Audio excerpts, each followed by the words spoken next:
नमस्कार, मैं शेफाली सुरभि बिहार स्वाभिमान आंदोलन के फेसबुक लाइव पेज से आप सभी दर्शकों का हार्दिक स्वागत और अभिनंदन करती हूँ।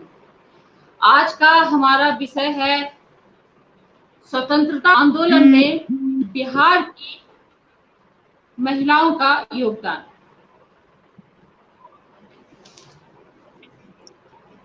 नमस्कार, मैं शेफाली सुरभि बिहार स्वाभिमान आंदोलन के फेसबुक लाइव पेज से आप सभी दर्शकों का हार्दिक स्वागत और अभिनंदन करती हूँ। आज का विषय है स्वतंत्रता आंदोलन में बिहार की आज का हमारा विषय है स्वतंत्रता आंदोलन में बिहार की महिलाओं का योगदान। इस विषय पर मेरे साथ 3 मेहमान जुड़े हैं। सबसे पहले मैं उनका परिचय करवाती हूँ। डॉक्टर नीलम श्रीवास्तव, जो शिक्षिका हैं, कवित्री हैं और लेखिका भी हैं। बहुत बहुत स्वागत है डॉक्टर नीलम मैम। नमस्कार। नमस्कार। मेरे साथ हैं, नमस्कार मैम। मेरे साथ हैं दूसरी मेहमान हमारी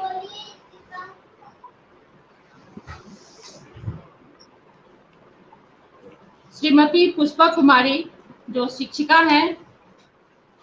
इस कार्यक्रम में परिचर्चा में मैम आपका भी बहुत बहुत स्वागत है। पुष्पा मैम नमस्कार, बहुत स्वागत है आपका। मेरे साथ हैं तीसरे हमारे मेहमान स्कॉलर हैं अमितेश कुमार पटना से। अमितेश कुमार सर, आपका बहुत बहुत स्वागत है। अमितेश कुमार सर, आपका बहुत बहुत स्वागत है। स्कॉलर हैं अमितेश सर, आपका बहुत बहुत स्वागत है बिहार स्वाभिमान आंदोलन के इस पेज। बहुत बहुत स्वागत है। जैसा कि आप सभी जानते हैं, कल 15 अगस्त है, स्वतंत्रता दिवस है। स्वतंत्रता एक शब्द ही नहीं है, स्वतंत्रता। जी सर, बहुत बहुत स्वागत है अमितेश सर। जी, जैसा कि आप सभी जानते हैं, कल 15 अगस्त है, यानी स्वतंत्रता दिवस है। ये स्वतंत्रता शब्द एक शब्द ही नहीं है, इसे हम सब एक ऊर्जा के तौर पे, एक आजादी, एक स्वस्थ हवा में, खुली हवा में सांस लेने का भी एक दिन के रूप में, जश्न के रूप में मनाते हैं। बचपन से हम ये देखते आए हैं। तो इस विषय पर पूरे देश में जो हमारी शौर्य गाथा रही है बहुत सारे लोगों की, और इसके साथ हम विशेष बात कर रहे हैं बिहार स्वाभिमान के फेसबुक लाइव पेज पर। आज बिहार की महिलाओं का क्या योगदान रहा है स्वतंत्रता आंदोलन में, तो इस विषय पर हम आप सभी से रूबरू होंगे। सबसे पहले मैं पूछना चाहूंगी मैम पुष्पलता मैम से। मैम पुष्पा जी,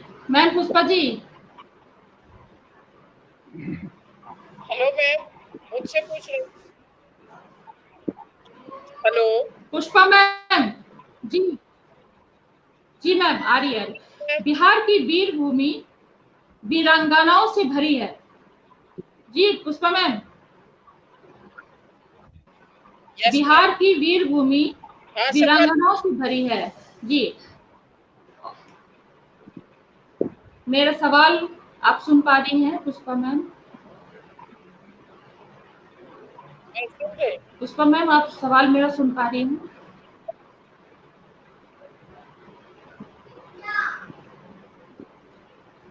जी मैम, पुष्पा मैम, आप मेरी आवाज पहुंच रही है?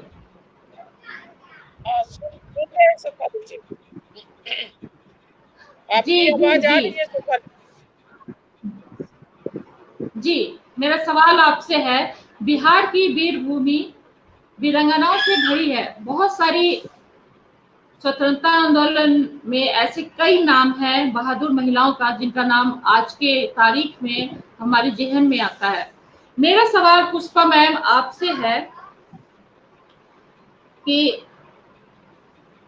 चंपारण में नील की खेती होती थी,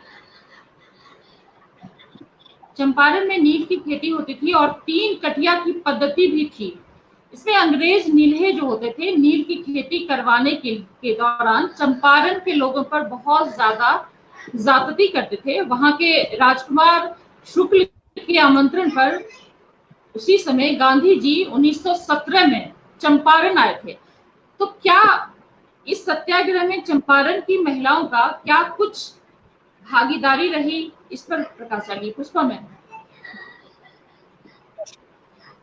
शेफाली जी, आपने बहुत अच्छा सवाल पूछा है कि क्या चंपारण सत्याग्रह में महिलाओं की कोई भागीदारी थी। जो अभी तक इतिहास की पुस्तकें लिखी गई हैं उसमें चंपारण की महिलाओं ने भाग लिया, इसमें कुछ विशेष उल्लेख नहीं है। लेकिन अभी चंपारण सत्याग्रह का शताब्दी समारोह 1917 में चंपारण सत्याग्रह हुआ था, तो 2017 में उसकी शताब्दी मनाई जा रही थी। तो उस अवसर पर फिर चंपारण से संबंधित नील की खेती से संबंधित गांधी जी चंपारण में आए, उस पर काफी रिसर्च हुई।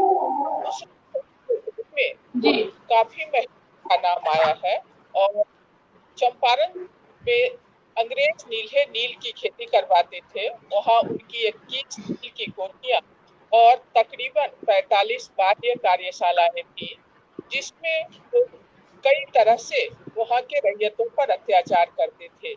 नील जो एक खाद्यान्न नहीं था, खेत को लोग यूज करते हैं उपजाने के लिए, भोजन के लिए, लेकिन नील की खेती करते थे वो, जिसका जीन्स कपड़े बनाने में, पेंट बनाने में करते और अंग्रेज उसको अंतरराष्ट्रीय मार्केट में बेचते थे, जिससे उनको बहुत लाभ होता था। इस क्रम में अंग्रेज क्या करते थे कि चंपारण किसानों के खेत में अगर अनाज बोया हुआ है तो उसको उखाड़ करके वहां पर नील लगवा देते थे और कई तरह से ज्यादतियां करते थे। 1 बीघा अगर किसी किसान के पास खेत है तो शुरू में उनको 5 कट्ठे में जो सबसे ज्यादा उपजाऊ जमीन होती थी उसमें नील की खेती करनी होती थी। और अगर किसान नील की खेती नहीं करता तो पर कई तरह जुल्म किए जाते थे। जैसे उनके खेत को जब्त कर लिया जाता था और उनको चंपारण छोड़ने पर मजबूर कर दिया जाता था, उनके मवेशी को कैद कर लिया जाता था, उनको पकड़ करके अपने नील की कोठी में ला करके कोरे से दिखाया जाता था। इस तरह से चंपारण के लोगों से नील की खेती कराते थे अंग्रेज नील है। लेकिन जब 19वीं शताब्दी समाप्त होने लगा, नील जो आर्टिफिशियल डाई बनने लगा, जर्मनी में आर्टिफिशियल डाई बनने की प्रक्रिया शुरू हुई, कृत्रिम रंग बनने लगा। तब जो नील की खेती होती थी उसमें कमी आ गई, क्योंकि जो आर्टिफिशियल डाई होता था वह सस्ता होता। तब अंग्रेजों को नील की खेती से जो लाभ हो रही थी नीलों को, वह लाभ कम हो गया। तब उन्होंने क्या किया, किसानों पर कई तरह के कर लगाने शुरू किए। उसमें मैं 1-2 का नाम बताना चाहूंगी, जैसे सरह बेसी यानी ज्यादा लगान लेना, जितना वो पहले लगान लेते थे उसका 2 गुना लगान वसूलने लगे।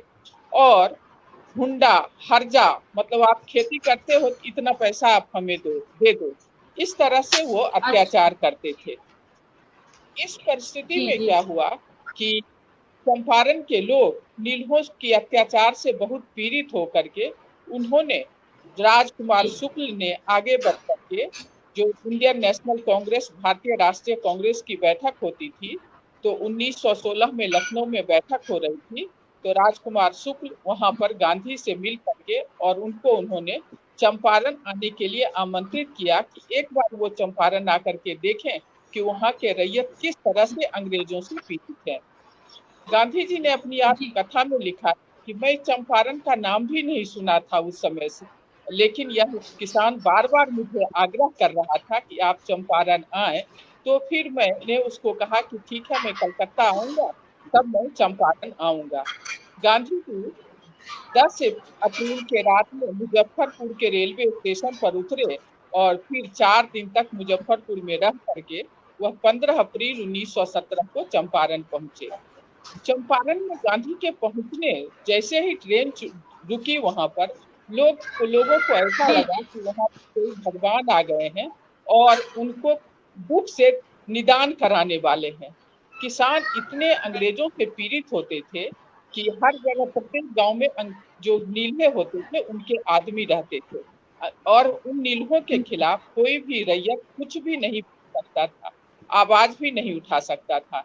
जब गांधी वहां पर पहुंचे तो गांधी के साथ मतलब बहुत जो ज्यादा उस समय के दहशत, बहुत ज्यादा दहशत था। बहुत दहशत होता दहशत था। था, बिल्कुल। जी जी तो जब गांधी पहुंचे तो गांधी को लोग जैसे भगवान को निहारते हैं उस तरह से भगवान की तरह उनको देखते थे कि उनको मुक्ति दिलाने वाला आ गया है।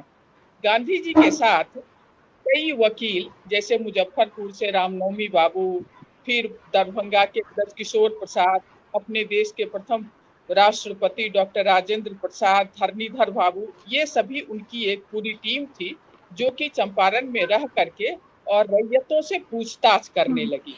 तो वो रैयतों से गवाही लेती थी। अब आपको बताएं कि गांधी जी 16 अप्रैल से आपको फर्स्ट वीक जून तक उन्होंने लगभग 5,000 रैयतों का बयान लिया।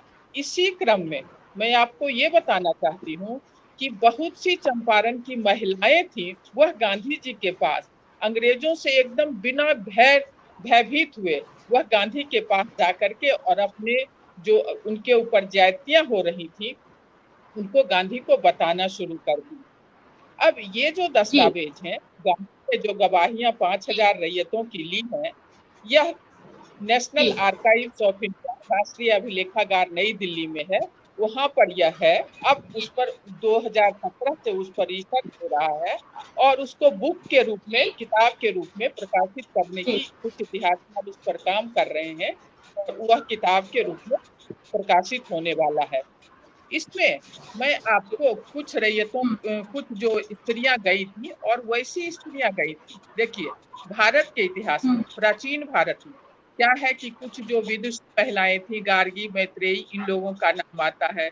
मध्यकाल में भी जो राजघराने की महिलाएं होती थी उनका इतिहास में नाम दर्ज है। लेकिन जब हम लोगों के देश में अंग्रेजी शासन शुरू हुआ और स्त्री शिक्षा का प्रसार हुआ तो जो पढ़ी लिखी महिलाएं थी वह स्वतंत्रता संग्राम में जी योगदान करने लगी। लेकिन जो निचले के पर, जो हाशिए पर खड़ी महिलाएं थी, उनका नाम कहीं बिल्कुल। नहीं आता है। तो चंपारण सत्याग्रह पर जो आप सवाल पूछा कि क्या महिलाओं के, यही इसकी सबसे बड़ी विशेषता है कि ऐसी महिलाएं गांधी अच्छा, जी के पास अंग्रेजों से बिना बहुत भयभीत हुए बहुत उनकी हाँ, बयान बहुत देने के लिए। बहुत ये बहुत अच्छी बात आपने कही है कि जो दबी कुचली महिलाएं थी उनका नाम नहीं आ पाता था। जी मैम। जी और वैसी महिला जैसे में मैं आपको नाम बताना चाहूंगी कि जैसे एक बिल्कुल। मुस्मात, हम लोग के यहाँ जो विधवा स्त्रियां बिहार में उनको कहते हैं, तो एक अच्छा मुस्मात निपटिया का अच्छा नाम है जिसका बयान डॉक्टर राजेंद्र प्रसाद ने दिया। और उनको उन्होंने, पतिया। डॉक्टर राजेंद्र प्रसाद हमारे देश के प्रथम राष्ट्र, निपटिया, जी बिल्कुल। मुस्मात निपटिया, जो बयान पतिया। दर्ज करवाया उनके सामने। हाँ, तो उन्होंने बताया कि जी उनके खेत को अंग्रेजों ने क्या किया है, अंग्रेज उन्होंने जबरदस्ती उनको ज्यादा कर देने जी के लिए बाध्य करते हैं और उनकी स्थिति नहीं है कि वह कर जी सकें। तो उनके पति कहीं जा जी करके जी छुप गए हुए थे कर देने के लिए, क्योंकि बार बार जो कोठी का कारिंदा होता था, अमला होता था, पियन होता था, वह आ करके और हम्म, कोरे पीटता था, मारता था, तरह तरह का मवेशी को ले जा करके कोठी में बंद कर देता। तो ऐसी परिस्थिति में उनके पति कहीं छूट गए थे, कहीं दूसरी जगह चले गए थे। तो फिर यह मुस्मात निपटिया ने राजेंद्र बाबू को बताया कि यह अंग्रेज जो है उनके पूरे जमीन को कब्जा करके और दूसरे के नाम कर दिए हुए हैं। इसी तरह से मैं आपको जी और नाम आपको बताती हूँ। सोना फुलवा कुंवर, सोना फुलवा कुंवर महिला थी। उसके बाद मुस्मात फरीदन थी, मूर्ति मुस्मात थी, भगवती कुंवर थी, रुक्मिणी देवी थी, आप मुस्मात भाटिया थी। ये लोग मतलब इस तरह की बहुत सारी महिलाएं जो बयान दर्ज है तो उसमें से मैम हम क्या लोगों ने। ये सारी ये जी मैम, ये सारी महिलाएं दलित थी या मतलब अच्छे घराने से आती थी? उसमें से कुछ दलित भी थी और कुछ गरीब घराने की भी स्त्रियां थी, जी, जिन, जिनसे कि अंग्रेज ज्यादा कर वसूलना मिली जुली, ठीक। उनके पति को कोरे से पीट रहे थे। इसमें हम लोगों ने जो बयान 5000 दर्ज है, इसको हम लोग लिया हुआ है, उसी को हम लोग जी, जो कि बता रहे थे। इसी तरह मैं आपको एक और स्टोरी बताना चाहूंगी कि एक कुरिया कोठी थी चंपारण में, और कुरिया कोठी में सिंघा छपरा एक गांव आता है। तो सिंघा जब अभी 2017 में रिसर्च स्कॉलर वहां पर हमारे काम कर रहे थे, तो उन्होंने बताया कि एक वहां पर शिलापट, और उस शिलापट के एक तरफ लिखा हुआ है कि कुरिया कोठी का मैनेजर एसी इलियट बहुत ही क्रूर और निर्दयी था। वह रैयतों पर बहुत अत्याचार करता था, और 26 अप्रैल 1917 को गांधी कुरिया कोठी में गए। वहां पर रैयतों का सामूहिक रूप से बयान हुआ, और शिलापट के दूसरी तरफ लिखा हुआ है एक बढैन और एक तेलिन, ऐसा लिखा हुआ है, नाम नहीं लिखा हुआ है, बढैन और तेलिन लिखा हुआ है। तो फिर जो शोध छात्र थे उन्होंने पता किया कि ये नाम क्यों नहीं है।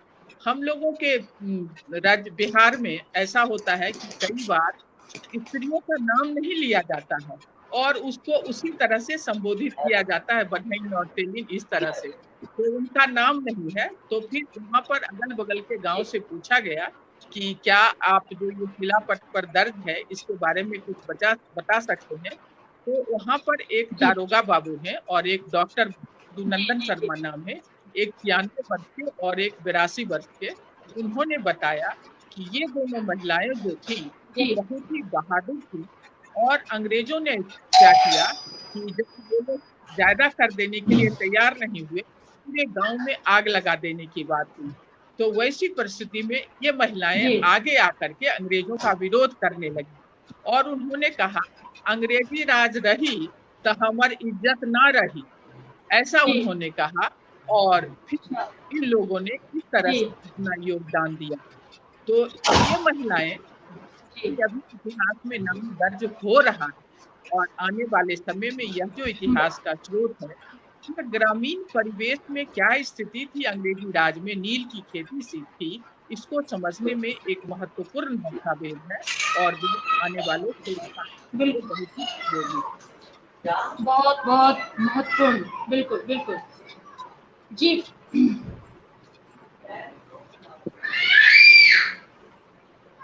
मैम,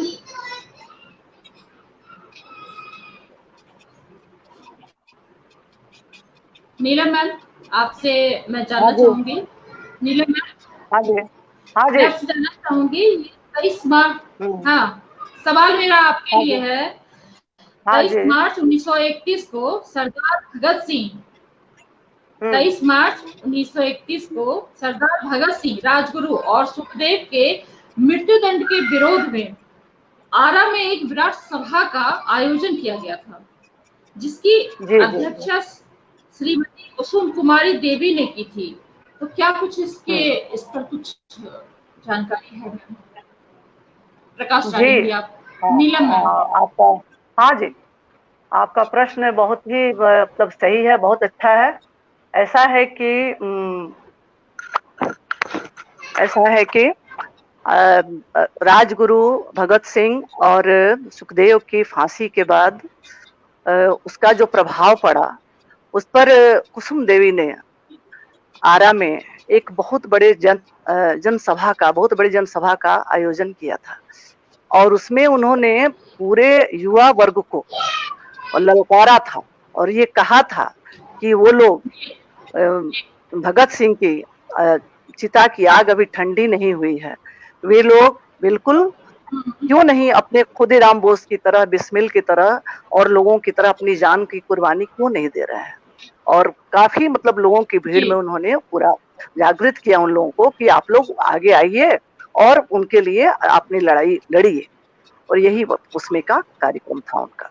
बहुत ही मतलब उस समय की बात है, जब ऐसे लगभग 100 साल पहले की बात हो गई अब, और 90 साल की बात हो गई ना।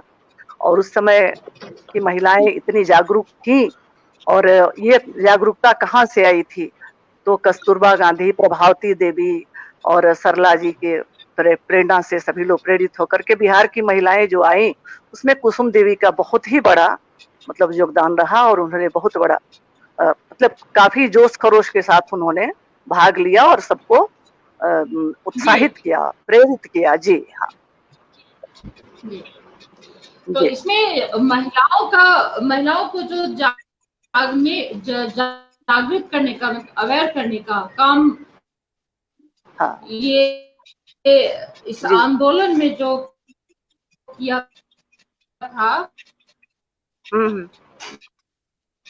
ये इनकी जो भगत सिंह और राजगुरु और सुखदेव की जो मतलब एक विराट सभा का योगदान था, से ही प्रभावित होकर के कहा था। जी हाँ, बोलिए मैम। जी जी, हाँ हाँ बोलिए। हाँ, उसी से प्रभावित होकर के। आवाज नहीं आ रही है। हाँ बोलिए, क्या कहा आपने? जी मैम। जी मैम आपसे हाँ ठीक है मैम, मैं आपसे जानना चाहूंगी कि 1942 में 1942 में जी जी, भारत छोड़ो आंदोलन के दौरान बिहार की महिलाओं ने, विशेषकर चरखा समिति की जो सदस्य थी, जी, उन्होंने अगस्त क्रांति में ज्वाला भड़काने का महत्वपूर्ण काम किया था। हाँ, बहुत 1942 में। जी, तो 42 में। जी, इस विषय पर आप प्रकाश डालेंगे। जी हाँ, उसमें हुआ कि महिलाओं ने, खासकर जो चरखा समिति की महिलाएं थी, उन्होंने एक बहुत आगे बढ़ करके और 9 अगस्त की जो क्रांति आंदोलन था, उसको भड़काने का काम, धधकाने का काम किया। और उसमें आपको राजेंद्र प्रसाद के वहां से एक व्यापक, माने उस आंदोलन को पूरा व्यापक बनाने की कोशिश की उन्होंने, जो चरखा समिति की महिलाएं थी। और 9 अगस्त को महिलाओं का एक विराट जुलूस पटना से निकला, जिसका नेतृत्व डॉक्टर राजेंद्र प्रसाद की बहन जो थी, श्रीमती भागवती देवी कर रही थी। 11 और 11 अगस्त को हजारीबाग में श्रीमती सरस्वती देवी के नेतृत्व में एक विशाल जुलूस निकाला गया। सरस्वती देवी को गिरफ्तार कर लिया गया और गिरफ्तार करके भागलपुर जेल भेज दिया गया। लेकिन उसी बीच रास्ते में कुछ युवा छात्रों ने उन्हें उस पर धावा बोल दिया और उनको बचा लिया। लेकिन फिर आपको ले जाकर अगले दिन 14 अगस्त को ले जाकर के इन्होंने फिर एक जनसभा को संबोधित किया और वहां उनको फिर गिरफ्तार कर लिया गया। दोबारा फिर गिरफ्तार हो गई। भागलपुर जिले के वीरपुर में श्रीमती माया देवी को पुलिस ने गिरफ्तार कर लिया। गोविंदपुर में के श्री नरसिंह गोप की पत्नी जिरियावती देवी ने अंग्रेजों के सिपाही पर गोली मार दी। और छपरा में शांति देवी ने एक विशाल जनसभा की अध्यक्षता की। मतलब कई महिलाओं ने उस अंतिम, ये चूंकि 1942 की जो क्रांति थी ना, ये अंतिम क्रांति थी और इस क्रांति में मतलब महिलाओं का काफी योगदान रहा। उन्होंने बहुत बढ़ करके हिस्सा लिया। और आपको क्या कहते हैं, दिघवारा प्रखंड पर, दिघवारा जो है छपरा के पास, दिघवारा प्रखंड पर तिरंगा फहराने के जुर्म में 2 सगी बहनों शारदा एवं सरस्वती को 14 एवं 11 वर्ष की सजा दी गई। और दुमका में एक विशाल जुलूस निकाला गया जिसका नेतृत्व जामवंती देवी कर रही थी। जमवंती देवी एवं प्रभावती देवी ने, प्रभावती देवी जयप्रकाश नारायण लोकनायक जयप्रकाश नारायण की पत्नी थी और उनका काफी, उन्होंने जब से महात्मा गांधी आए उनके साथ ही रही, वो आंदोलन में पूरा पूरा योगदान दिया, उन्होंने पूरा साथ दिया। तो देवी ने किया। संथाल परगना में, हाँ प्रभावती देवी थी, जयप्रकाश नारायण की पत्नी थी, पत्नी, हाँ पता थी।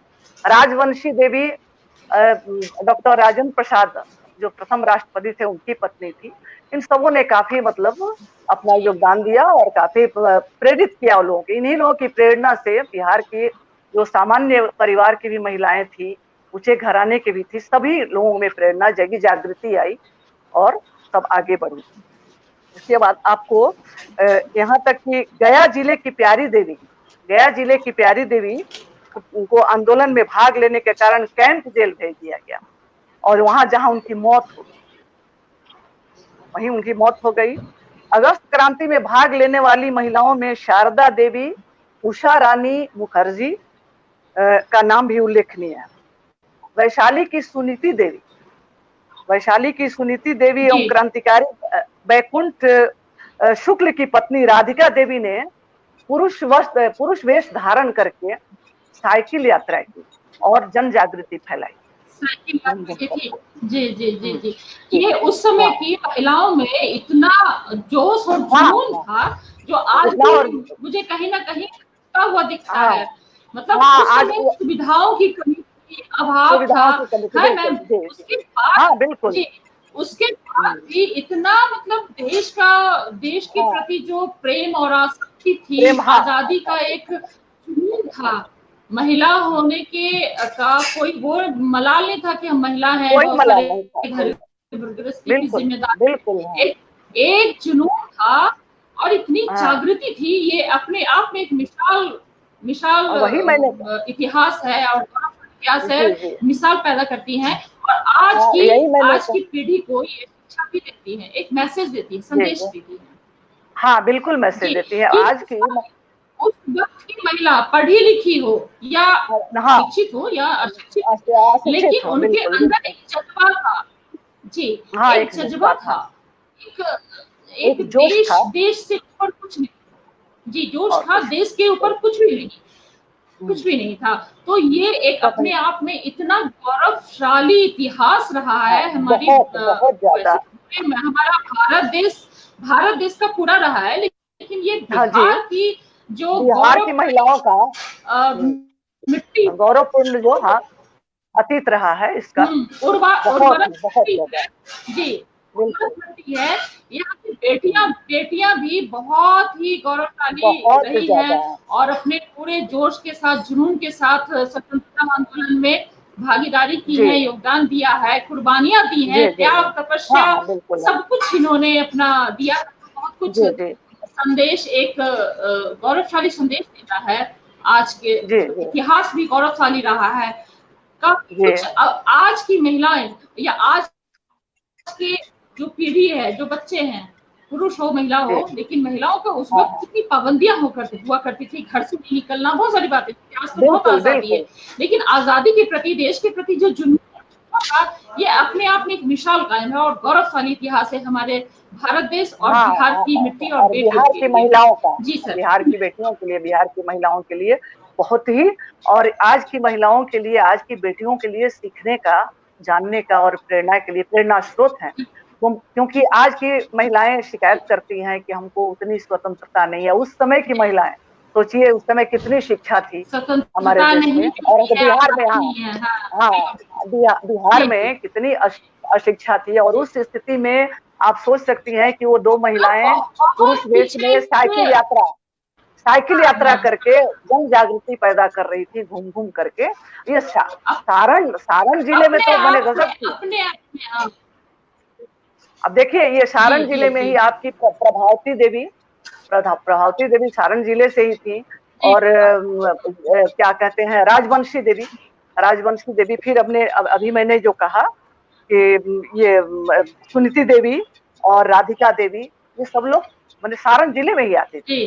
और इधर के लोग जिसको लोग पिछड़ा समझते हैं, लेकिन फिर भी कितनी जागृति थी और कितनी कितना जोश था, जुनून था आजादी के लिए, स्वतंत्रता प्राप्ति के लिए। उन्होंने काफी मतलब कदम से कदम मिला के पुरुषों के सारन की साथ। सारी जी जी चलती थी। बहुत सारन की हाँ बिल्कुल। वीरांगना के साथ आप भी सारन की हैं, आप भी सारन हाँ की जी हैं, जी तो हाँ वही जी जी बात और जज्बा ये हाँ भी हाँ बहुत संयोग मुंगेर की की बात है कि आपसे और हम्म, मुंगेर की महिलाओं ने भी काफी जोश के साथ इस क्रांति में भाग लिया।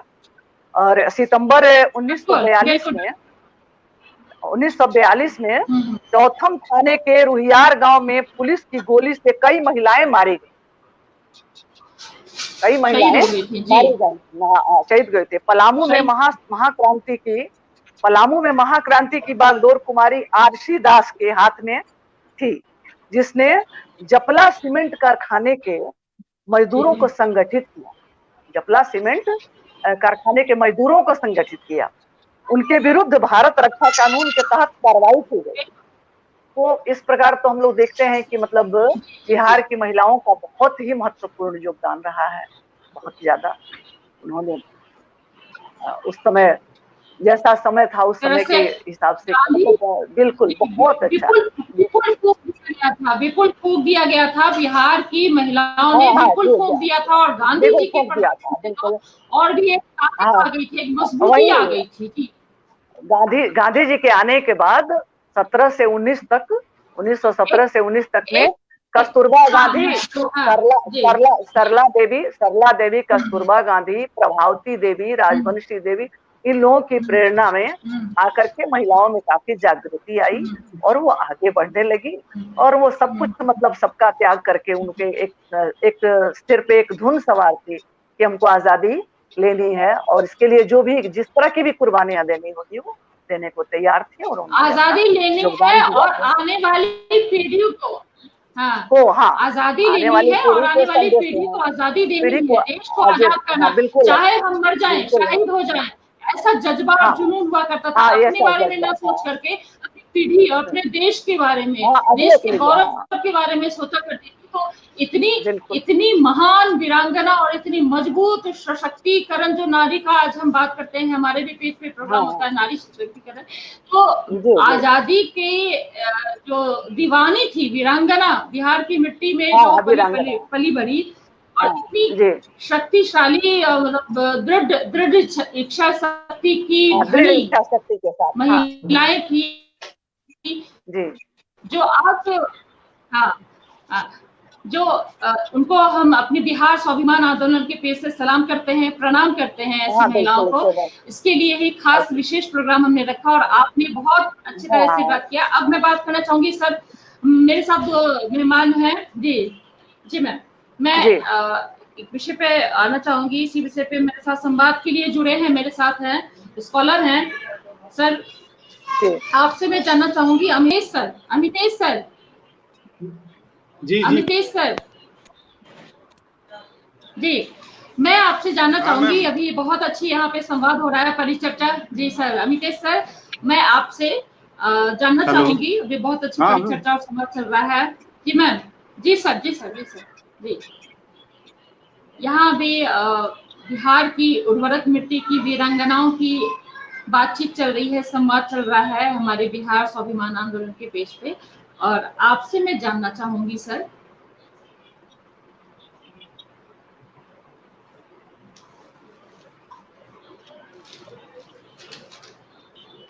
अमितेश सर 1941 में जी जी 1941 में महात्मा गांधी जब सर संप्रदाय के तत्वों के विरोध में सत्याग्रह का आह्वान किया था या शुरुआत की थी, तो जी इसके जी समर्थन में बिहार की कई महिलाएं खड़ी हो गई थी।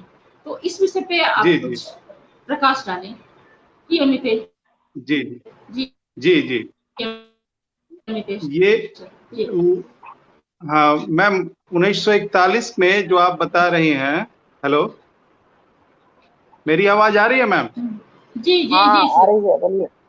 बिल्कुल हाँ हाँ बिल्कुल जी, तो उस वक्त जो बिल्कुल उन्होंने बिल्कुल शुरू सर तो 1941 के बाद कहिए तो इसका जो स्वरूप जो देखने को मिला वो 1942 में भारत छोड़ो आंदोलन के बाद देखने को मिला। उस वक्त ऐसा था कि बहुत सारे जो हमारे स्वतंत्रता सेनानी जो मेल पुरुष थे वो जेल के अंदर थे। तो ये बड़ी सुनियोजित ढंग से इस बात को रखा गया था कि ये जब सारे जो भी प्रमुख स्वतंत्रता सेनानी थे, जितने भी आप नाम लेंगे, सारे के सारे वो जेल के अंदर थे और उनकी कम्युनिकेशन जो थी, संचार व्यवस्था, कहने का मतलब जो थी, आदान प्रदान होने की पूरी तरह से कट कर गई थी। तो उस वक्त जो हमारी महिलाएं थी, उन्होंने इसका जो है जिम्मा लिया और इसमें जो है सीधे तौर पे कहिए कि महिलाएं इसमें सामने आ गई और ये 1942 का जो भारत छोड़ो आंदोलन था, इसी के बाद से जो है ये हमें एक बहुत बड़ा रास्ता मिला और अंग्रेजों को भी ये समझ में आ गई कि अब यहाँ महिलाओं जो है सीधे तौर पे स्वतंत्रता आंदोलन से ये सामने जुड़ चुकी हैं। जैसे पहले का पुरातन हमारा अवशेष था कि पुराने लेखों से जैसे हमें मिलता है, उनसे ये लेते हुए माँ दुर्गा, काली या चंडी जैसी जो विभिन्न देवी देवताएं थे, उनमें हमारे परंपराओं में ऊंचे दर्जे मिल चुके हैं और उसका स्वरूप जो देखने को मिला 1910 के बाद से धीरे धीरे शुरू हुआ और लास्ट में ये जाके 1942 में अपने चरम स्थिति में पहुंचा, जहां पे स्त्री के अधिकारों का विचार, अगर एक तरह से कहा जाए तो इसमें पश्चिमी समाज का भी परिणाम मिलता है। जब ये महात्मा गांधी आपको वहां साउथ अफ्रीका से लौटे थे, दक्षिण अफ्रीका से, तो उनके दिमाग में एक दूसरे तरह से महिलाओं के रूप में चित्रण थी। कस्तूरबा गांधी वहां सीधी तौर पे प्रभावित हुई थी और जो मेकिंग ऑफ महात्मा कहा जाता है, यानी कि मोहनदास करमचंद गांधी का महात्मा का सफर जो है वो साउथ अफ्रीका में ही शुरू हुआ था।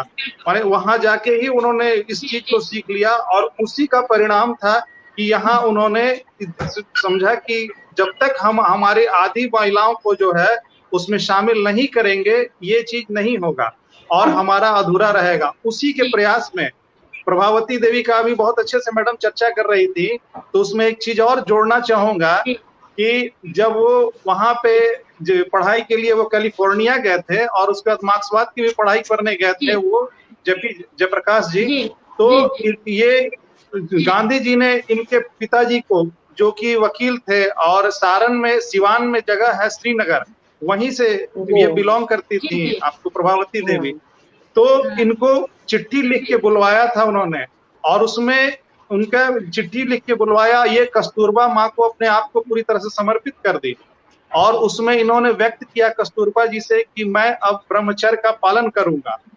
और इस स्थिति में क्या हुआ कि गांधी जी इस बात को नकार रहे थे, लेकिन इस बात को फिर उन्होंने बोला नहीं, तुमको जेपी की सेवा करनी चाहिए।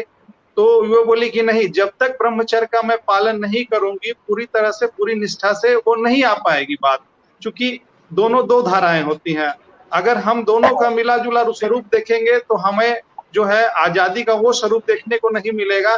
और उनके पीछे जो थीम थी चरखा समिति का, जो आज देखते हैं, आज भी हमारे यहाँ लोहानीपुर में जो है वो कदम कुआं में जो है स्थापित उनका चरखा समिति आज भी रन कर रहा है उसी थीम को सोचते हुए। तो ब्रह्मचर्य का जो पालन किया उस वक्त शुरू में जयप्रकाश नारायण, मैं यहाँ जोड़ना चाहूंगा, जयप्रकाश नारायण उस वक्त वो उन सब चीजों में विश्वास नहीं रखते थे। तो उसके बाद क्या हुआ कि उन्होंने कहा कि आप चिट्ठी लिखे और उस वक्त अमेरिका में प्रभावती देवी ने चिट्ठी लिखी कि मैं ब्रह्मचर्य का पालन करूंगा। इस बात से जयप्रकाश जी हमारे आलेख में रेफरेंस में, ये काफी बुक्स में मिल जाएगा, मैडम भी इस बात को जान भी रही होंगी, रिटन डॉक्यूमेंट्स है, इस पे पांडुलिपि भी है कि वो इस पे डिनाई कर गए और इस पे कई बार माने हॉट जो है डिस्कशन थ्रू लेटर पे गांधी जी के साथ इनकी हुई थी, जिसके परिणाम स्वरूप क्या हुआ कि थोड़ा तल्ख हो गए थे जेपी।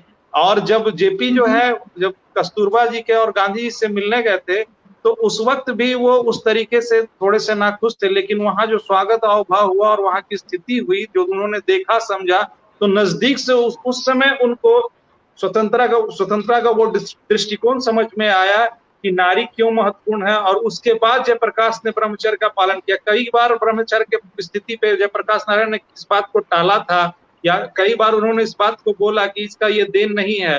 खुले रूप से तो वो नहीं बोल पाते थे, लेकिन इसका रिटन डॉक्यूमेंट प्रूफ है कि वो इस बीच में वो उनका ही देन था। तो एक बहुत बड़ा ये संस्था था। अब 1942 के भारत छोड़ो आंदोलन में महिलाओं के दृष्टिकोण पे बात आती है, तो महात्मा जी ने कहा था करो या मरो वाली स्थिति पे, तो उसमें क्या हुआ था कि आत्म समृद्ध, कहने का मतलब अपने आप को जो है, ये कोई नेता नहीं था, उसमें नेता विहीन थी, इसीलिए आपको कहीं भी इसके बारे में प्रूफ जो भी मिलेगा, कोई इसको लीड करने वाले नहीं थे, क्योंकि जितने भी लीडर थे वो सारे के सारे वो जेल में बंद थे। तो उसमें हमारे जो पुरुष जो समाज जो सलाखे के पीछे था, महिलाएं आंदोलन के माध्यम से गतिशील हुई। कट्टरपंथी, मैं एक शब्द यहाँ पे बोल रहा हूँ, कट्टरपंथी अभ्यासों से महिलाओं की तत्काल भागीदारी हुई, जिसमें कि पर्दा प्रथा से भी बिहार के बाहर भी बहुत सारी महिलाएं जो पर्दे के रूप में आके, और बिहार के बाद राम प्रसाद बिस्मिल की माँ, और भी इतने सारे उदाहरण हैं जिनका कि मैं अभी नाम देना इतना संभव नहीं समय है।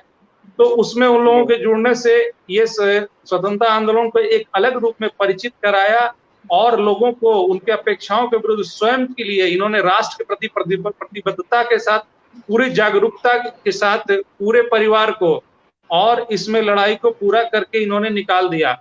ये खुद को इसमें जो है इनके विचारों से मुक्त करके, और गांधी जी इस बात में कहते भी थे कि इसमें पंजाब से लेके अगर आप देखिएगा तो वहां राजकुमारी अमृत कौर, और मध्य प्रदेश में सुइया बाई, उसी तरीके से हमारे यहाँ प्रभावती जी, राजवंशी देवी, और चूंकि उस समय बिहार मेरा जो था वो संपूर्ण बिहार था, जिसमें कि आपको उड़ीसा का भी भागीदारी था। उड़ीसा हालांकि 1942 में बट चुका था, फिर भी जो कुछ उसमें बचे हुए थे, एनी बेसेंट का भी कुछ रोल इसमें आया था। यहाँ पे उन्होंने हजारीबाग में एक इसका जो है ग्रुप जो खोला था, एक अभी मुझे पूरे ठीक से याद नहीं आ रहा है, हजारीबाग में उनका एक जो है महिलाओं के समर्पित था, लेकिन उनका जो कहना था वो सीधे तौर पे वो महिलाओं से जुड़ के और पूरी स्वतंत्रता की बात उन्होंने की थी। तो इसके आधार पे बहुत सारी चीज जो है, प्रभावती नारायण हो या फिर हमारे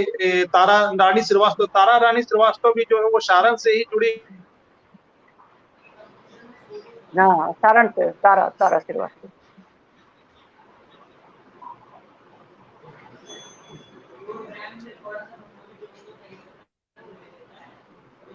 जी जी जी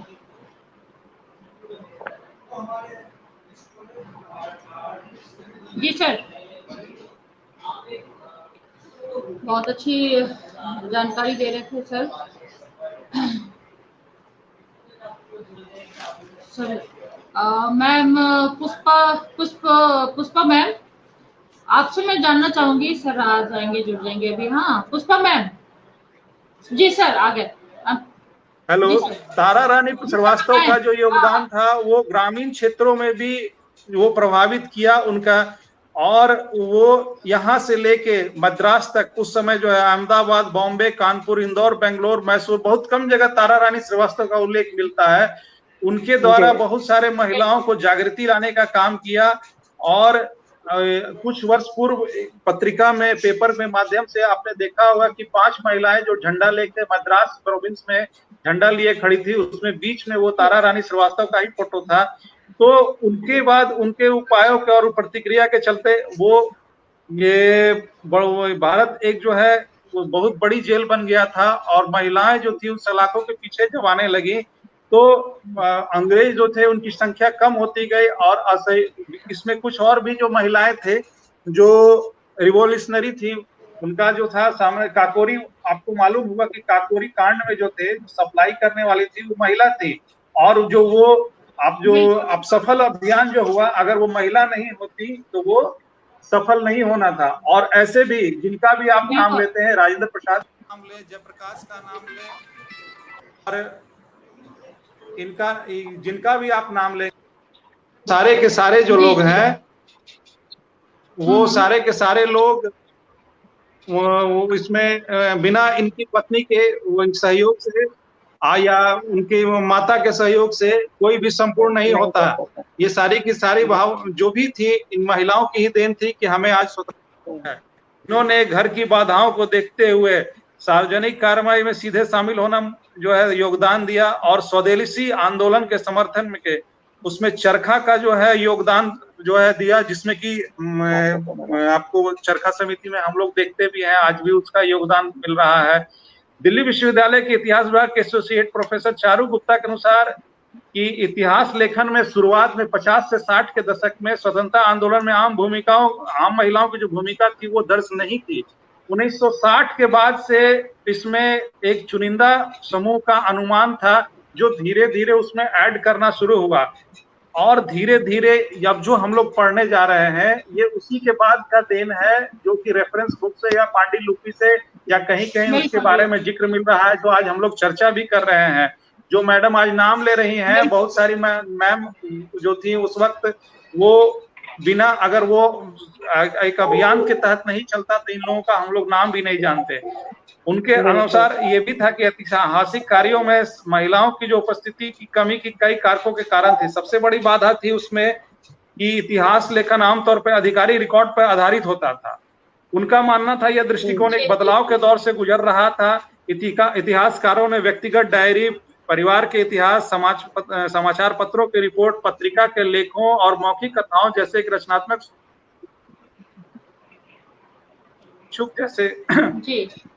जैसा कि सुरुचि थापर बेजकोट ने अपनी पुस्तक women in the Indian national movement unseen presence and unheard voice 1930 में जो है लिखा है कि भारतीय राष्ट्रवादी इतिहास की पुनरुत्थान व्याख्यान करना जो है अनौपचारिक होगा अगर महिलाओं की हम उसमें चर्चा नहीं करते हैं। तो इस तरह के बहुत सारे अभिलेख हैं जो अब धीरे धीरे हमें मिल रहे हैं, और आने वाले वर्षों में जैसे जैसे ये आपका भी प्रोग्राम है जो कुछ ऐसे लोगों तक भी पहुंचेगा जिनके घर की महिलाएं का योगदान रहा था, लेकिन उसके बारे में बहुत सारे हमें आलेख नहीं मिलते हैं, और कहीं पे भी आप अगर एक रेफरेंस जब तक नहीं देती हैं उसका कोई मीनिंग नहीं रह जाता। इसलिए हम लोग भी घर में बहुत सारी बातों को सुने हैं, लेकिन जब तक उनका एक प्रूफ नहीं मिलता है कहना बड़ा मुश्किल होता है। बिल्कुल बिल्कुल बिल्कुल सर, बहुत अच्छी जानकारी आपने दी है कि महिलाओं का जो रेफरेंस होता है वो नहीं मिलता है। अमितेश सर ने बहुत अच्छी जानकारी दी है। सर मैम, पुष्पा मैम, बहुत कम समय रहा है हमारे पास, लेकिन जाते जाते मैं ये पूछना चाहूंगी कि भारत छोड़ो आंदोलन के दौरान तारा रानी 1942 में पुलिस स्टेशन पर अपने पति के साथ झंडा फहराने का कुछ मतलब फहराया था, साथ दिया था। इस पे संक्षिप्त में आप कुछ प्रकाश डाल सकेंगे? जैसा पुष्पा मैम, हेलो शेफाली जी, जैसा शॉर्ट में मैम टाइम हो रहा है। जी जी जी जी जी हाँ, बोले मैम, अमितेश जी बता रहे थे 1942 के भारत छोड़ो आंदोलन में महात्मा गांधी सहित जो अग्रिम कांग्रेस के नेता थे वे जेल में बंद कर दिए गए। 8 अगस्त 1942 को बम्बई के कांग्रेस अधिवेशन में गांधी जी ने भारत छोड़ो का नारा, भारत छोड़ो प्रस्ताव पारित कराया और करो या मरो नारा दिया। उसके बाद 9 अगस्त के सुबह ही सभी नेताओं को गिरफ्तार किया गया था। इस क्रम में क्या हुआ, जब नेता गिरफ्तार कर लिए गए तो 1942 के भारत छोड़ो आंदोलन को करने वाला कोई नहीं रहा। तो यह एक स्वतः स्फूर्त आंदोलन था। जनता खुद आंदोलन में पड़ी और जिसको जहां पर जैसा लगा, जैसे कि सरकारी कुछ भी था, सरकारी अगर कार्यालय है तो उसमें आग लगा देना, टेलीफोन और तार के लाइन को काट देना, इस तरह से जनता आंदोलन में भाग लेने लगी। खास करके बिहार और उत्तर प्रदेश में यह आंदोलन बहुत ही सक्रिय था। क्रम में आप पटना में 7 शहीद को देखेंगे जो बना हुआ है चौराहा, वहाँ पर पटना सचिवालय पर 7 स्टूडेंट ने झंडा फहराया तो उस पर पुलिस की गोली लगी थी और वह मारे गए। तारा रानी श्रीवास्तव का बात करेंगे तो वह सारण जिले की रहने वाली थी। उनके पति सुलेंदु बाबू थे जो कि स्वतंत्रता सेनानी थे और साथ तो उन्होंने वहाँ गांव के आसपास महिलाओं को संगठित करके और स्वतंत्रता जो कार्यक्रम उनके पति करते उसमें भाग लेती थी। ऐसे ही क्रम में जीवान स्टेशन पर भारत का झंडा फहराने का निर्णय फुलेंदु और वहाँ के अन्य स्वतंत्रता सेनानियों ने लिया। उसमें जुलूस निकला हुआ था जिसमें कि तारा रानी श्रीवास्तव भी अपनी महिला साथी के साथ जुलूस में थी, और जब वह आगे बढ़ रही थी पुलिस ने उन पर लाठीचार्ज किया की कोशिश की। तो जब लाठीचार्ज से भी जुलूस तो होता गोली चला दी और गोली चलाई। तारा श्रीवास्तव ने देखा कि उनके पति को गोली लगी, लेकिन वह रुकी नहीं। वह महिला इतना देश के प्रति समर्पित थी, वो आगे बढ़ती रही और सिवान के पुलिस स्टेशन पर झंडा फहरा दी।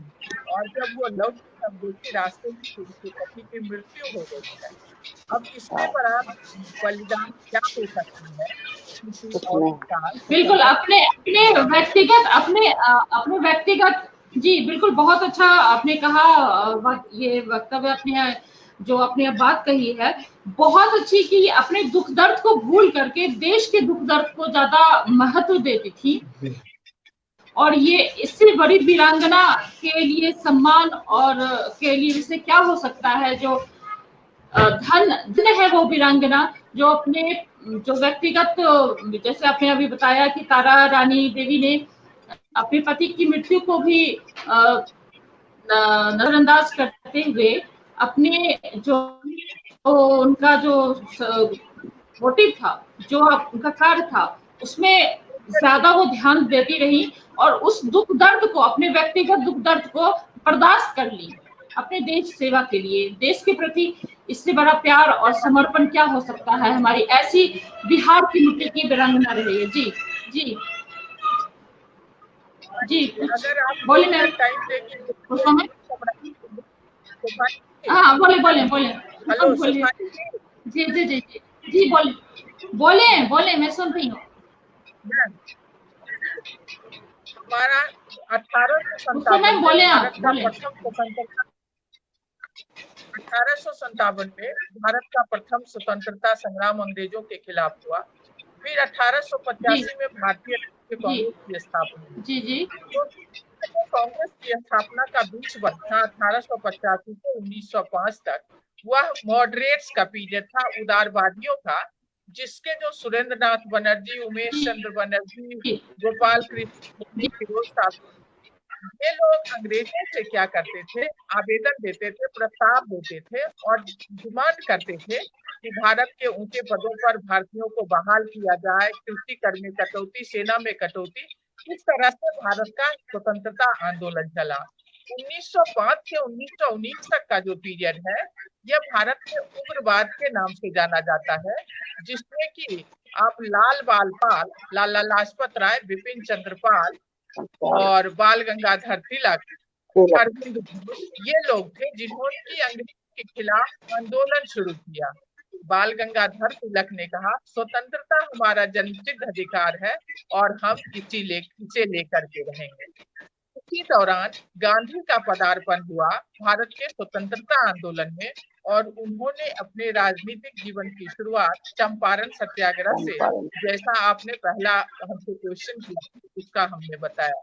जब चंपारण सत्याग्रह चल रहा था तो चंपारण की महिलाओं ने जो गांधी के समक्ष बयान दिया, उसके अतिरिक्त गांधी जी की पत्नी कस्तूरबा गांधी, दुर्गाबाई, अवंतीबाई, आनंदीबाई, ये सभी तो महिलाएं थी जिनको भी गांधी ने बाहर से बुलवाया हुआ था कि वहां पर शिक्षा का प्रसार करने के लिए, महिलाओं में सफाई और स्वच्छता की भावना जगाने के लिए।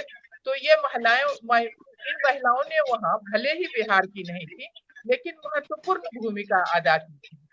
फिर गांधी ने असहयोग आंदोलन चलाया। इस आंदोलन से भारत का आंदोलन, जो राष्ट्रीय आंदोलन था, जो बुद्धिजीवी वर्ग तक सीमित था, वह एक जन आंदोलन बन गया और भारत में बड़े पैमाने पर जो भारत के आम लोग थे और महिलाएं थी वह भाग लेने लगी थी।